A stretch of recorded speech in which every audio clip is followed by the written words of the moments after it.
Grief is something that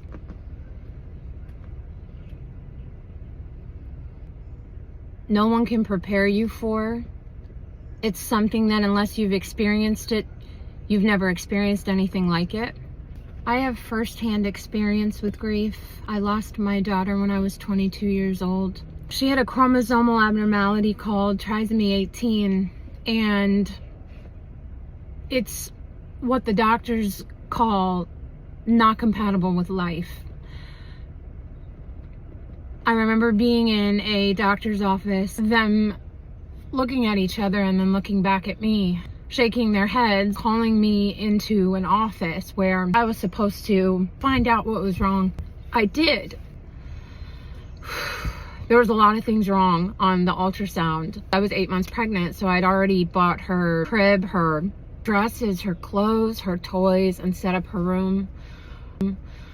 Her older brother was 2 years old at the time, and I told him he was gonna have a little sister to play with soon. When I sat down, the doctor told me it wasn't good, that she was missing a piece of her brain. She had a hole in her heart. She was failure to thrive in the womb. I remember going outside and laying against a hospital wall, feeling like the Grim Reaper was closing in on me, was coming to steal my daughter from me. And there was a part of me, like a foolish part of me, that thought, like, if I keep her in my belly, like if I could just stay pregnant forever, where she's safe right now, where she's warm right now, and feels my love right now, that she's gonna be fine. But I knew I would have to give birth to her, like it or not, and come with what that came with. I just knew what I was about to face was going to be life-changing and change the trajectory of my life as I knew it up to that point forever.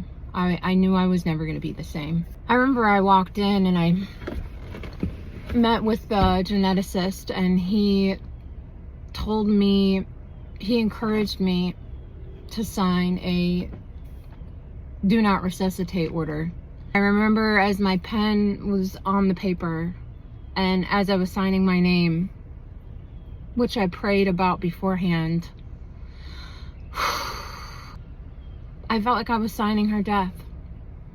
Like there was no hope. They didn't give me any hope. They didn't tell me that. The day that you hold somebody else's life in your hands, I mean, who prepares you for that? Who tells you that you're ever gonna have to make a decision like that? And actually, if you don't sign it, suffering for that person that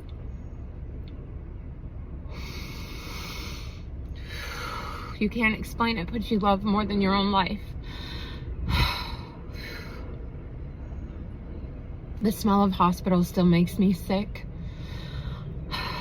I start to feel my heart race. It's like when I walk into a hospital, and that traumatic birth set the tone for 3 other babies that I was gonna have afterwards. It was always encompassed with fear and dread and what could happen, because anything can happen. Before I lost my daughter, I had 1 miscarriage. I didn't even know what was happening with the miscarriage. It was just, it's like things sometimes in life just happen to you and you have no control over them, and it's like you want life to quit hitting you, but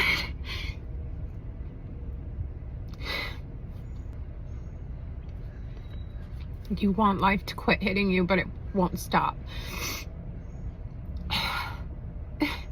It's almost like someone's holding you down and you're being punched in the face, like over and over and over again.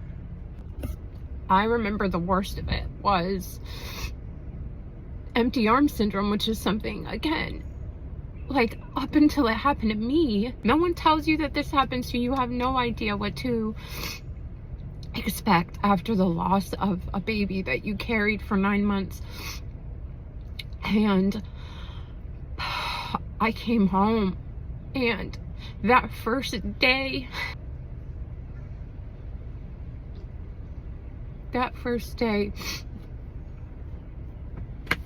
It's like I was holding her. It was like I was carrying her for 9 months, but then now she's gone, but my body wants to hold her now. Like, it's my body's always carried her, and this deep, intense need from the inside out to hold her, and you can't. And it's like your arms ache for her, physically ache, and you can't. Then your body knows there's supposed to be a baby, but you can't convince your body of something that your heart can't even understand. Your body doesn't understand it. It just knows it was made to now nurture this new life, and it can't do it for whatever reason. So then it intensifies your grief, and it makes your body physically ache, because God never intended you to be separated from your baby right after you give birth to it. So it's completely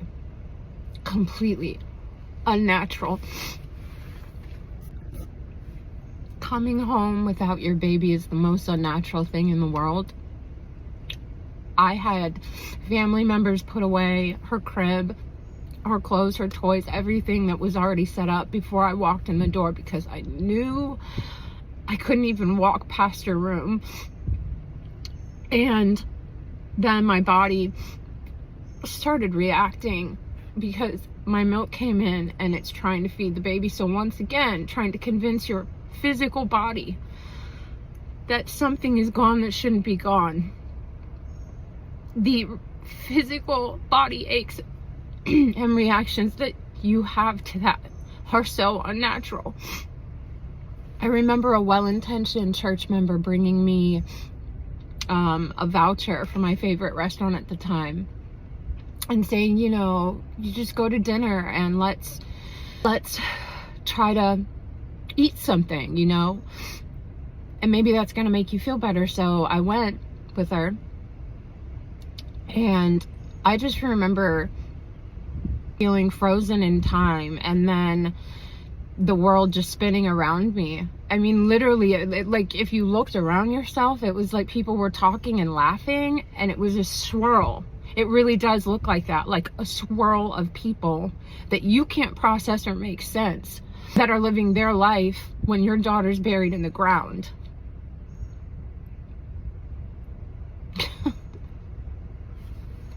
How can you laugh and get on with your life when mine is falling apart? That gut-wrenching loneliness where you feel like you're being unfairly targeted. Like, why me? Why me? Why me, God?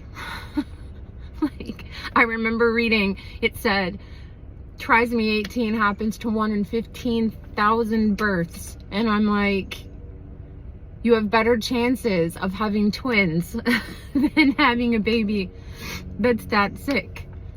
And it's like, of course you chose me, you know, why me? That's what it feels like. Targeting, loneliness. It's like being shell-shocked in the middle of a crowd.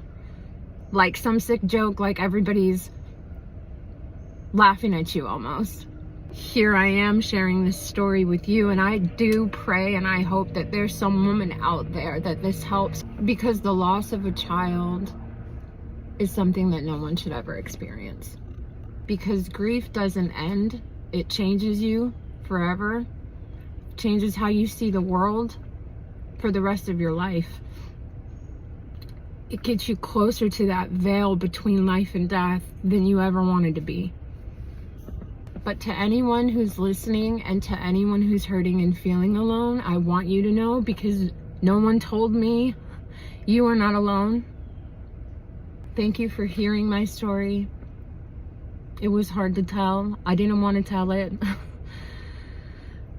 But sometimes it's therapy. Sometimes you need it. And sometimes other people need to hear it too.